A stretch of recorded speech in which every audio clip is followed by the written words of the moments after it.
LBS വഴി BSc nursing and paramedical കോഴ്സുകളിലേക്ക് apply ചെയ്ത വിദ്യാർത്ഥികളുടെ ഫൈനൽ വെരിഫിക്കേഷന് ശേഷമുള്ള വെരിഫൈഡ് ഡേറ്റയും ആപ്ലിക്കേഷൻ സ്റ്റാറ്റസും ഇപ്പോൾ കാൻഡിഡേറ്റ് പോർട്ടലിൽ പ്രസിദ്ധീകരിച്ചിട്ടുണ്ട്. എല്ലാ വിദ്യാർത്ഥികളും നിർബന്ധമായും അവരുടെ കാൻഡിഡേറ്റ് പോർട്ടൽ ലോഗിൻ ചെയ്ത് വെരിഫൈഡ് ഡേറ്റ ചെക്ക് ചെയ്യേണ്ടതാണ്. ആദ്യം LBSൻ്റെ പോർട്ടലിലേക്ക് പോകുക, ലോഗിൻ ചെയ്യുക, ആപ്ലിക്കേഷൻ നമ്പർ വെരിഫൈ ചെയ്ത് രജിസ്ട്രേഷൻ ID-യും പാസ്വേഡും കൊടുത്ത് സൈൻ ഇൻ ചെയ്യുക. അപ്പോൾ നമ്മുടെ ആപ്ലിക്കേഷൻ സ്റ്റാറ്റസ് നമുക്ക് കാണാൻ കഴിയും. അതിൽ ഫൈനൽ കൺഫർമേഷന് ശേഷം ആക്സെപ്റ്റഡ് ഡേറ്റ പബ്ലിഷ്ഡ് എന്നുള്ളൊരു കോളം കാണാം. അവിടെ വ്യൂ ആക്സെപ്റ്റഡ് ഡേറ്റ എന്ന് പറയുന്ന ബട്ടണിൽ ക്ലിക്ക് ചെയ്താൽ verified data after initial screening എന്ന ഹെഡിങ്ങോടുകൂടി നമ്മുടെ ഡീറ്റെയിൽസ് നമുക്ക് കാണാൻ കഴിയും. അപ്ലൈ ചെയ്തപ്പോൾ നമ്മൾ കൊടുത്ത എല്ലാ ഡീറ്റെയിൽസും ഇവിടെ ഉണ്ടാകും. ഇവിടെ നമ്മുടെ പേഴ്സണൽ ഡീറ്റെയിൽസ്, റിസർവേഷൻ കാറ്റഗറി എല്ലാം നമുക്ക് ചെക്ക് ചെയ്യേണ്ടതുണ്ട്. അതിനോടൊപ്പം നമ്മുടെ മാർക്സും ഇവിടെ അപ്ഡേറ്റ് ആയതായി കാണാം. പല കുട്ടികൾക്കും രജിസ്ട്രേഷൻ നമ്പർ മാത്രമായിരിക്കും നമുക്ക് അപ്ലൈ ചെയ്തപ്പോൾ കൊടുക്കേണ്ടി വന്നിട്ടുണ്ടാകുക. അവരുടെ എല്ലാം തന്നെ മാർക്സ് ഇവിടെ അപ്ഡേറ്റ് ആയിട്ടുണ്ടാകും. അതിനുശേഷം നമുക്ക് വെരിഫിക്കേഷൻ സ്റ്റാറ്റസ് കാണിക്കും. കറക്ഷൻസ് ഒന്നും ഇല്ലാത്ത കുട്ടികൾക്ക്, അതായത് റിമാർക്സ് ഒന്നും ഇല്ലാത്ത കുട്ടികൾക്ക് ആപ്ലിക്കേഷൻ അക്സെപ്റ്റഡ് പ്രൊവിഷണലി എന്നായിരിക്കും കാണിക്കുക. അല്ലാത്തവർക്ക് ആപ്ലിക്കേഷൻ റിജക്റ്റഡ് എന്ന് കാണിക്കും. എന്തുകൊണ്ടാണ് ആപ്ലിക്കേഷൻ റിജക്റ്റ് ആയത് എന്നത് താഴെ റിമാർക്സിൽ കാണിക്കും. അവിടെ നമുക്ക് കറക്റ്റായിട്ടുള്ള ഡോക്യുമെൻറ്റ്സ് അപ്ലോഡ് ചെയ്യണം. ഓഗസ്റ്റ് 3 വരെയാണ് നമുക്ക് കറക്ഷൻ പീരീഡ് ആയിട്ട് വന്നിട്ടുള്ളത്. അതിനുള്ളിൽ തന്നെ നമ്മുടെ ഡോക്യുമെൻറ്റ്സ് അപ്ലോഡ് ചെയ്തില്ലെങ്കിൽ നമ്മുടെ ആപ്ലിക്കേഷൻ റിജക്റ്റ് ആകും. ഇനി നമുക്ക് റിമാർക്സ് ഒന്നും വന്നിട്ടില്ല, എന്നാൽ നമ്മുടെ ഏതെങ്കിലും ഡീറ്റെയിൽസിൽ എന്തെങ്കിലും മിസ്റ്റേക്ക് വന്നിട്ടുണ്ട് എന്നുണ്ടെങ്കിൽ അത് റിമാർക്സ് ഇഫ് എനി എന്ന കോളത്തിൽ നമുക്ക് കൊടുക്കാൻ കഴിയും. ശേഷം സേവ് റിമാർക്സ് കൊടുക്കുക. ഇംപ്രൂവ്മെൻറ്റ് റിസൾട്ട് ആഡ് ചെയ്യണമെങ്കിൽ റിമാർക്സ് ഇഫ് എനി എന്ന കോളത്തിൽ നമുക്ക് കൊടുക്കാം. അതിനുശേഷം സേവ് റിമാർക്സ് ക്ലിക്ക് ചെയ്യുക. നമുക്ക് തന്നിട്ടുള്ള എല്ലാ ഡീറ്റെയിൽസും കറക്റ്റ് ആണെങ്കിൽ നമുക്ക് കൺഫർമേഷൻ ബട്ടൺ ക്ലിക്ക് ചെയ്യാം. അല്ലെന്നുണ്ടെങ്കിൽ കറക്ഷൻ എന്തെങ്കിലും വേണമെന്നുണ്ടെങ്കിൽ പ്ലീസ് സെലക്ട് യുവർ റെസ്പോൺസ് എന്നുള്ള സ്ഥലത്ത് കറക്ഷൻ റിക്വയർഡ് എന്ന ബട്ടണിൽ ക്ലിക്ക് ചെയ്ത് കൺഫേം ചെയ്യാം. കറക്ഷൻസ് ഉണ്ടെങ്കിലും ഇല്ലെങ്കിലും കൺഫർമേഷൻ ബട്ടൺ ക്ലിക്ക് ചെയ്യേണ്ടതാണ്. അങ്ങനെയാണെങ്കിൽ മാത്രമേ നമ്മുടെ ആപ്ലിക്കേഷൻ സ്റ്റാറ്റസിലെ ഡേറ്റ കൺഫർമേഷൻ സ്റ്റാറ്റസ് കൺഫേംഡ് എന്ന് കാണിക്കൂ. ഓഗസ്റ്റ് 3 നമ്മുടെ കറക്ഷൻ പീരീഡ് അവസാനിക്കുന്നത്. അതിനുള്ളിൽ തന്നെ നമുക്ക് എന്തെങ്കിലും റിമാർക്സ് ഉണ്ടെങ്കിൽ അത് കറക്റ്റ് ചെയ്ത് അതിൻ്റെ ഡോക്യുമെൻറ്റ്സ് അപ്ലോഡ് ചെയ്യേണ്ടതാണ്. ആപ്ലിക്കേഷൻ കൊടുത്ത സമയത്ത് നമ്മൾ അപ്ലോഡ് ചെയ്ത ഡീറ്റെയിൽസാണ് ഫൈനൽ വെരിഫിക്കേഷന് ശേഷം ആപ്ലിക്കേഷൻ സ്റ്റാറ്റസിൽ കാണിച്ചിരിക്കുന്നത്. ബേസിക് ക്വാളിഫിക്കേഷൻ സംബന്ധിച്ച രേഖകൾ ശരിയായി അല്ല കൊടുത്തിരിക്കുന്നത് എന്നുണ്ടെങ്കിൽ ആ അപേക്ഷ താൽക്കാലികമായി റിജക്റ്റ് ചെയ്തിട്ടുണ്ട്. അതുപോലെ റിസർവേഷനായി നമ്മൾ നൽകിയ രേഖകൾ കറക്റ്റ് അല്ലെങ്കിൽ ആ ക്ലെയിമുകൾ നിരസിച്ചിട്ടുണ്ടാകും. ഏത് കാരണത്താലാണ് അപേക്ഷയോ ക്ലെയിമോ റിജക്റ്റ് ചെയ്തിരിക്കുന്നത് എന്ന വിവരങ്ങൾ ആപ്ലിക്കേഷൻ സ്റ്റാറ്റസിൽ വ്യക്തമായി കാണാൻ സാധിക്കും. അവിടെ ആവശ്യപ്പെട്ടിരിക്കുന്ന രേഖകൾ മാത്രം വീണ്ടും അപ്ലോഡ് ചെയ്യാനുള്ള അവസരമാണ് ഇവിടെ നൽകിയിരിക്കുന്നത്. പുതിയ ക്ലെയിമുകൾ ഇനി ചേർക്കാൻ കഴിയില്ല.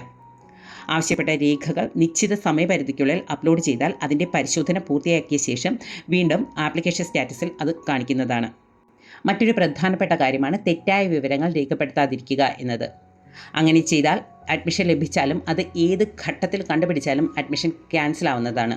അതോടൊപ്പം വെരിഫിക്കേഷൻ കഴിഞ്ഞ ഡേറ്റയിൽ എന്തെങ്കിലും തെറ്റുണ്ടെങ്കിൽ അത് റിമാർക്സ് കോളത്തിൽ രേഖപ്പെടുത്തുകയോ അടുത്തുള്ള LBS സെൻറ്ററിൽ രേഖാമൂലം അറിയിക്കുകയോ ചെയ്യേണ്ടതാണ്. പുതിയ ക്ലെയിമുകൾ നമുക്ക് നൽകാൻ സാധിക്കില്ല. നമ്മൾ കൊടുക്കുന്ന ഡേറ്റ വീണ്ടും അവർ പരിശോധിക്കുകയും റിജക്റ്റ് ഓർ അക്സെപ്റ്റ് സ്റ്റാറ്റസിൽ മാറ്റം വരുത്തുന്നതുമാണ്. പക്ഷേ നൽകിയ ക്ലെയിം തെറ്റാണ് എന്നുണ്ടെങ്കിൽ അവർ അത് നിരസിക്കുന്നതാണ്. ഇനി നമുക്ക് ആപ്ലിക്കേഷനുകൾ പ്രൊവിഷണലി റിജക്റ്റ് ചെയ്യാനുണ്ടായ കാരണങ്ങൾ നോക്കാം. 1. നേറ്റിവിറ്റി തെളിയിക്കാൻ സാധിക്കാത്തത് കൊണ്ട്. അതായത് നമ്മൾ കേരളേറ്റ് എന്ന് കാണിക്കുകയും അതിൻ്റെ രേഖ അപ്ലോഡ് ചെയ്യാതിരിക്കുകയും ചെയ്തു. അങ്ങനെ ചെയ്താൽ ആ ആപ്ലിക്കേഷൻ നോൺ കേരളേറ്റ് എന്ന വിഭാഗത്തിലോട്ട് മാറ്റുകയോ റിജക്റ്റ് ചെയ്യുകയാണ് ചെയ്യുന്നത്. കേരളേറ്റ് ആണെങ്കിൽ മാത്രമേ നമുക്ക് റിസർവേഷനും ഫീ കൺസെഷനും അർഹതയുള്ളൂ. അതിനായി കേരളത്തിൽ ജനിച്ചു എന്ന് കാണിക്കുന്നത്, അതായത് പ്ലേസ് ഓഫ് ബർത്ത് കേരളത്തിൽ ആണെന്ന് കാണിക്കുന്ന ഏതെങ്കിലും ഒരു രേഖ, അത് SSLC സർട്ടിഫിക്കറ്റ് ആവാം, ബർത്ത് സർട്ടിഫിക്കറ്റ് ആവാം, അല്ലെങ്കിൽ വില്ലേജ് ഓഫീസർ നൽകിയ നേറ്റിവിറ്റി സർട്ടിഫിക്കറ്റ് ആവാം, എന്നിവയിൽ ഏതെങ്കിലും ഒന്നാണ് അപ്ലോഡ് ചെയ്യേണ്ടത്. ഇനി ആപ്ലിക്കൻ്റ് കേരളത്തിൽ ജനിച്ചതല്ലെങ്കിൽ കുട്ടിയുടെ അച്ഛൻ, അമ്മ ഇവരിൽ ഒരാളുടെ പ്ലേസ് ഓഫ് ബർത്ത് കേരളത്തിലാണ് എന്ന് കാണിക്കുന്ന സർട്ടിഫിക്കറ്റ് ആയാലും ഇതിൻ്റെ കൂടെ അപ്ലോഡ് ചെയ്താൽ മതിയാകും. ഇനി നോൺ കേരളേറ്റ് ആണ് എന്ന് കാണിക്കുകയും അതിൻ്റെ രേഖ അപ്ലോഡ് ചെയ്യാതിരിക്കുകയും ചെയ്താൽ ആപ്ലിക്കേഷൻ റിജക്റ്റ് ആവും. നോൺ കേരളേറ്റ് വിഭാഗത്തിൽപ്പെട്ടവരാണെങ്കിൽ അത് സ്ഥാപിക്കാനുള്ള സർട്ടിഫിക്കറ്റുകൾ അപ്ലോഡ് ചെയ്യേണ്ടതാണ്. ഡേറ്റ് ഓഫ് ബർത്ത് തെളിയിക്കാൻ സാധിക്കാത്തത് കൊണ്ടും നമ്മുടെ ആപ്ലിക്കേഷൻ റിജക്റ്റ് ആവാം. ഡേറ്റ് ഓഫ് ബർത്ത് തെളിയിക്കാനായി ബർത്ത് സർട്ടിഫിക്കറ്റോ സ്കൂൾ സർട്ടിഫിക്കറ്റ്, പാസ്പോർട്ട് എന്നിവയിൽ ഏതെങ്കിലും ഒന്ന് അപ്ലോഡ് ചെയ്യാം. ആധാറും ഡ്രൈവിംഗ് ലൈസൻസും സ്വീകരിക്കുന്നതല്ല. അതുപോലെ SC ST വിഭാഗക്കാർ കാലാവധി കഴിഞ്ഞ സർട്ടിഫിക്കറ്റ് അപ്ലോഡ് ചെയ്തത് കൊണ്ടും ആപ്ലിക്കേഷൻ റിജക്റ്റ് ആകാം. ആപ്ലിക്കേഷനുകൾ റിജക്റ്റ് ആവാവുന്ന മറ്റൊരു കാരണമാണ് ഹോൾ ടിക്കറ്റ് അല്ലെങ്കിൽ മാർക്ക് ലിസ്റ്റ് അപ്ലോഡ് ചെയ്യാത്തതുകൊണ്ട്. ഈ വർഷം HSC അല്ലെങ്കിൽ VHSC പാസ്സായ വിദ്യാർത്ഥികൾക്ക് മാർക്ക് എൻ്റർ ചെയ്യേണ്ടതില്ല. അവർ ഹാൾ ടിക്കറ്റിൻ്റെ കോപ്പിയോ അല്ലെങ്കിൽ മാർക്ക് ലിസ്റ്റിൻ്റെ കോപ്പിയോ അപ്ലോഡ് ചെയ്താൽ മതിയാകും.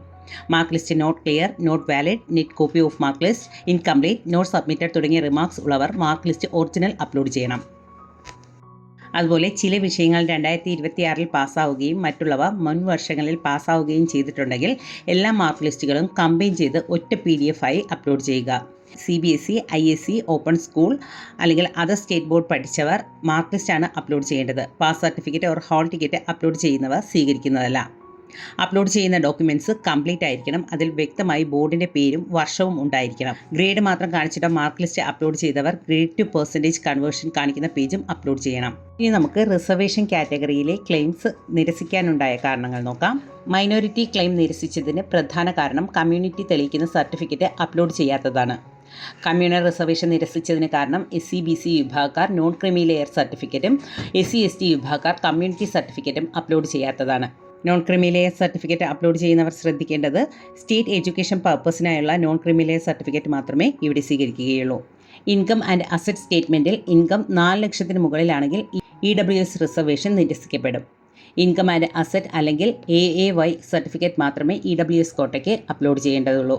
കൂടാതെ ഫിനാൻഷ്യൽ ഇയർ 2025-26 ആയിരിക്കണം. ചില കുട്ടികൾക്ക് ഫീ കൺസെഷൻ നിരസിച്ചിട്ടുണ്ട്.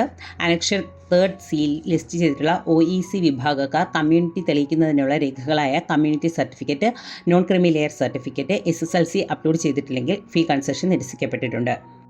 അതുപോലെ അനക്ഷർ 3rd D ലിസ്റ്റ് ചെയ്തിട്ടുള്ള വിഭാഗക്കാർ കമ്മ്യൂണിറ്റി തെളിയിക്കുന്നതിനുള്ള രേഖകളായ community certificate, non creamy layer certificate അല്ലെങ്കിൽ SSLCയും കൂടാതെ 6 ലക്ഷം വരെയുള്ള ഇൻകം സർട്ടിഫിക്കറ്റും അപ്ലോഡ് ചെയ്തിട്ടില്ലെങ്കിൽ ഫീ കൺസെഷൻ നിരസിച്ചിട്ടുണ്ട്. മത്സ്യത്തൊഴിലാളി ക്ഷേമനിധി ബോർഡിലെ ഫിഷറീസ് ഓഫീസർ നൽകുന്ന സർട്ടിഫിക്കറ്റ് അപ്ലോഡ് ചെയ്തിട്ടില്ലെങ്കിൽ ഫിഷർമാൻ്റെ മക്കൾക്ക് ലഭിക്കുന്ന ഫീ കൺസെഷനും റിസർവേഷനും നിരസിക്കപ്പെടും.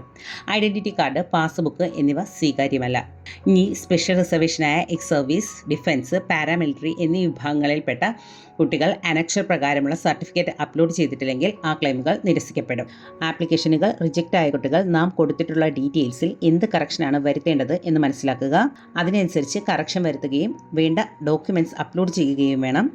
ഓർക്കുക, ഓഗസ്റ്റ് 3 വൈകിട്ട് 5 മണിക്കാണ് നമ്മുടെ കറക്ഷൻ പീരീഡ് അവസാനിക്കുന്നത്. അതിനു മുന്നേ തന്നെ ആവശ്യമായ രേഖകൾ അപ്ലോഡ് ചെയ്യുകയും കൺഫർമേഷൻ ബട്ടൺ അമർത്തുകയും വേണം.